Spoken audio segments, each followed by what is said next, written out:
mimi nipende tu kusema serikali ichukue maamuzi mapema ya kumnyonga huyo Tundu Lissu. Yeah. Yaani maana yake mnyonge moja kwa moja na habari zake ziishie hapo. Kwa sababu gani nimesema hivyo? Na mimi ni prophet. Kwa nini?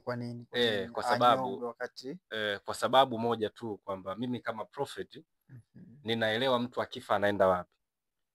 Yeah. Kwa hiyo endapo yeye atanyongwa, mimi siwezi kuwa na shaka yoyote. Na siwezi kusema mimi ndio wa kwanza kutokuwa na shaka. Ukimuona mtumishi yote wa Mungu anakemea Tundu Lissu asinyongwe au ana wasiwasi Tundu Lissu asinyongwe au watu wasiuawe, mantiki ni kwamba hajui siri ya kifo. Na siri ya kifo siku moja nimekwambia kwamba tukitoa watu wote wanaweza wakafa ili wakaenjoy yale maisha.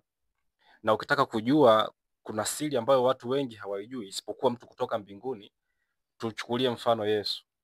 Yeah. Si ndio? Yes. Tuchukulie mfano Yesu. Yesu ukimwangalia kwenye mambo yake, kuna wakati fulani umeona Yohana alinyongwa, umesikia, na hakwenda hata kwenye msiba. Na hata Yohana akiwa gerezani Yesu hakwenda na hakutetea, na hakuna sehemu katetea kwamba asinyongwe wala asifanywe nini. Kwa mantiki ya kwamba Yesu alijua baada ya Yohana kunyongwa ataelekea wapi.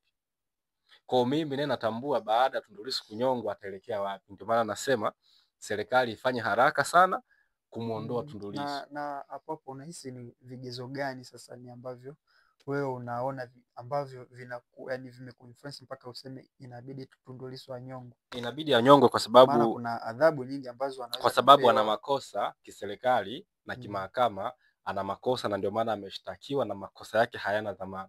Kwa mpaka hapo ana makosa na adhabu ya hayo makosa ni kunyongwa.